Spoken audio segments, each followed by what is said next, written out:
ఇక్కడ top 8 highest paying programming language in the US చూసుకుంటే JavaScript language, so language of the web ఇది ఒకటి వచ్చేసి front end లో అండ్ బ్యాక్ ఎండ్ లో కూడా ఇది కొంతవరకు సపోర్టింగ్ దీని రోల్ అనేది ఉంటుంది. అండ్ తర్వాత చూసుకుంటే C++, ఇది కూడా చాలా ఎఫిషియెంట్ ప్రోగ్రామింగ్ లాంగ్వేజ్ అండ్ దీనికి కూడా చాలా మంచి కాల్స్ అయితే యూఎస్ లో ఉన్నాయి. అండ్ తర్వాత చూసుకుంటే రూబీ ఆన్ రైల్స్, దీని మీద కూడా ఇది ఒక ఫ్రేమ్ వర్క్, దీని మీద కూడా బాగా మంచిగా కాల్స్ అనేవి ఉన్నాయి యూఎస్ లో. అండ్ దాని తర్వాత చూసుకుంటే స్విఫ్ట్ నెట్వర్క్ కూడా బాగానే ఉన్నాయి. స్విఫ్ట్ అనేది మెయిన్లీ ఏంటంటే ఐఓఎస్ రిలేటెడ్ ఇది.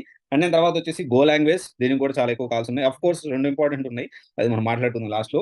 అండ్ తర్వాత Java and rust, Python. Java Python అంటే కాల్స్ ఉంటూనే ఉన్నాయి యూఎస్ లో. అండ్ ఏంటి అంటే మనం బేసిక్ ఏంటి అంటే బ్యాక్గ్రౌండ్ వెరిఫికేషన్ అనేది ముందు జరుగుతుంది, అంటే జాబ్ ఆఫర్ లెటర్ రిలీజ్ కాకముందు ఒకసారి అప్పుడు జరుగుతుంది. కొన్నిసార్లు రిలీజ్ అయిన తర్వాత జరుగుతుంది, కొన్నిసార్లు క్లయింట్ వెరిఫికేషన్ అప్పుడు జరుగుతుంది. ఇట్లా రకరకాలుగా జరుగుతుంది. కానీ ఇప్పుడు 90% ఆఫ్ ది బ్యాక్గ్రౌండ్ వెరిఫికేషన్ ఇలాగే జరుగుతుంది. ఎలా అంటే before offer releasing the offer letter, offer letter release కాకముందే చేస్తా ఉన్నారు. ఎందుకంటే ఇప్పుడు అంత హ్యూజ్ రిక్వైర్మెంట్ లేదు, అంత ఎక్కువగా తీసుకొని హడావుడిగా పని చేయించుకునేంత ఫాస్ట్ కూడా లేదు. కాబట్టి నీట్ గా బ్యాక్గ్రౌండ్ వెరిఫికేషన్ జరిగిన తర్వాత ఆఫర్ లెటర్ రిలీజ్ అవుతున్నాయి. సో అసలు టెన్షన్ లేదు, 90% ఇలా జరుగుతుంది. అండ్ ఎంఎన్సీలో కదా ఎక్కువగా ఉద్యోగాలు ప్రజెంట్ స్టార్ట్అప్ కంపెనీస్ లో ఉన్నాయి. సో దానికి ఏంటి ఏంటి అనేది మనందరికి తెలుసు. ఇది ఒకసారి ఆలోచించండి.